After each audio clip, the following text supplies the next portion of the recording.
Hello, happy Friday. I hope you brought some coffee or something delicious. I have water and my Shakeology.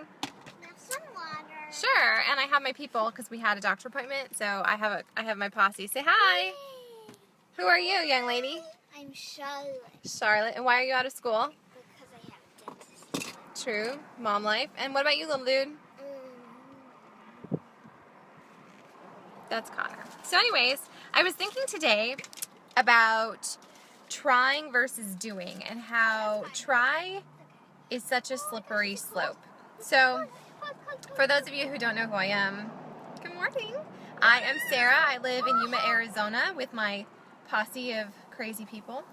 And I'm a mom, but I also have a real love for helping other women feel better about themselves and their own skin and find balance in motherhood or their life as a wife and just, living their best life. That's my passion right there in a nutshell. So anyways, back to trying versus doing. I hear a lot of the time, thank you, I hear about how people are like, oh, I'll try to do that. I'll try. I do it. I slip into that a lot. Like I'll try to do it. But if you think about it, saying the word try, it's already like you're owning that you're not going to do it. Because do you try to take out the trash? Do you try to get fit? Do you try to make your coffee? Do you try to be a stay-at-home mom? Do you try to go back to work? You either try or you do. And so I think that Yoda said it best when he said, do or do not. There is no try. Right, Charlotte? Yeah. Right? So I get it. It's an easy thing to do, and I feel like, especially as women, we want to give ourselves that wiggle room because we're so overscheduled, and we feel sometimes it's just hard. It's hard to commit to something and be all in. But don't say try. Trying is such a cop-out. It's such a bag of BS, and you're better than that. So I think the first step is to figure out the root of your hesitation. Like, why are you trying and not doing? Is it a fear of failure? Is it because it's going to be hard and you're kind of just like not up for the hard? Is it a lack of self-belief? Is it maybe if it's like you are going to try and make a coffee date, or going to try and make a play date, or going to try and go to the gym, maybe it's because you're overscheduled and you just feel suffocated by your to-do list. Is that it? I know for me, that's part of my issue when I say I'm going to try and do something. It's because I'm feeling overcommitted and my heart's not in it. So I think that as women, especially, we need to plug back into our guts and just be truthful.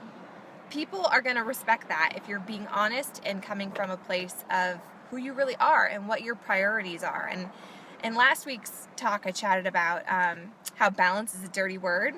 And that because as we walk, your left foot, right foot, we're never fully balanced. And so to try and strive for balance can be kind of like it's a catch-22. Like, what is balance? And so the person I was talking to on this podcast was saying we should be striving for alignment in our lives based on our value set. So you got to figure out what's important to you, and then you ask yourself, does this line up with my values? Does this is this going to create a more peaceful environment? Is this going to further whatever my goal is? Like, I like that. I like that train of thought. I'm still using the word balance though, because I do like the word balance. But maybe that's why you're saying you were going to try and do something, because it's not fully in alignment with your value set. And that's okay. We go through different seasons as women and moms and wives and humans. And sometimes you're going to have more wiggle room to be able to do things and commit to stuff. And other times it's going to be more of a struggle. And there's no shame in that. What there is shame in is just not being of your word. Like, don't say you're going to do something and then not do it, because you're just going to feel bad, and then you're going to lose some trust with whoever it is that you promised, you committed to. So I think you need to figure out whatever it is your goal is, whatever you're trying to do. Stop saying try. Whatever it is you're going to do, and break it down into smaller steps. So maybe for you want to try and set up a budget. Okay, well, let's break it down. Like, you need to look at your bills. You need to figure out a meal plan. You need to, start breaking it down. Speak with your spouse about it. I can't preach about budgets because I get a big fat. So, but I'm doing it. I'm working on it. I'm a work in progress. I'm not trying. I'm doing. And along the way, I'm going to fail. like we all do, because that's just what happens. Like you try and then you reassess and then you try some more. Wait, I'm saying try. You do and then you reassess and you just keep wiggling, right? See, try is such an easy word to say, but it's no bueno. So I'm going to encourage you to eliminate try from your vocabulary and replace it with do. And if it's something you just don't feel like doing, well then own it. Right? Own it. Totally. Bite-sized pieces prevent choking. Boom. I'm here in Yuma, and you might be in like Wisconsin, and I can't, give you the Heimlich. So I'm just telling you this. Maybe it will give you some peace in your life. But don't say you're going to try. You're either going to do it or you're not going to do it. So, check in with your gut and see if it's actually something that's going to make you happy. If you're trying to get fit or trying to go to the gym, well, let's reevaluate it. Like, what's your roadblock? Is it you don't enjoy your fitness? Is it you don't have enough time? Like, what is it that's holding you back? Because something is holding you back if you're trying and not getting results. What do you think? Does that make sense? I think so. And I also feel like when we say we're going to try, you're already kind of owning that you're not going to do it, right?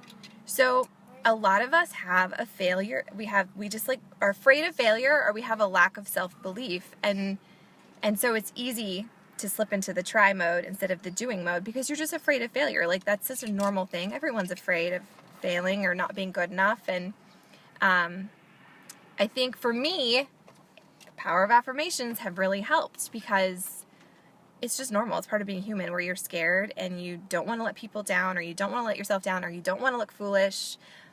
But if you start focusing on you and speaking life into your words and saying, I can do it. Like, why can't you do it? If I can do it, you can do it. Start practicing affirmations if you aren't already. You know I'm such an affirmation junkie because they work. They really do work. So your challenge today is to start speaking affirmations over your life. And maybe it's something as simple as, I am a saver, not a spender. I am a nice friend. I'm a great mom. I am a loving spouse. Like, whatever it is that you need to tweak in your world, if it's something you feel like you're struggling in, just flip it. That's what I do. Fake it till you make it. Step into the person you want to become and use those affirmations to help get you there. So, in my life, I'm struggling with my budget. So, my affirmations are going to look like things like, I am a saver, not a spender.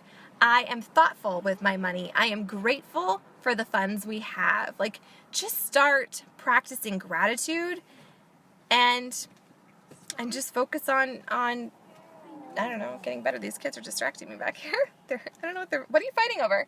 Connor keeps on trying to lay on me. He's trying to lay on you, or he is laying on you? Yes.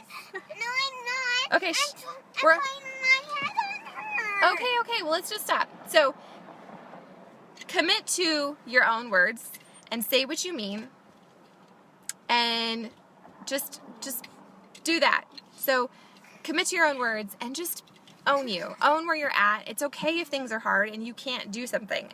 Your friends aren't going to judge you for it. They're probably going to fist bump you for being honest and owning your own personal journey. But if you're letting fear and just lack of self-belief hold you back, well, then we need to reevaluate that. So my call to action to you today is to think about this. Think about trying versus doing. I don't try to take out the trash. I take out the trash. I don't try to help my kid with their homework. I help my kid with their homework. I don't try to go to bed earlier. I either go to bed earlier or I don't. No more trying. Let's be women of action, and let's do things that move us closer to our goals and that get us closer to the alignment of our values in our life. So, call to action. If you haven't already, like my page so that you'll be kind of alerted when I go live and share my thoughts with you.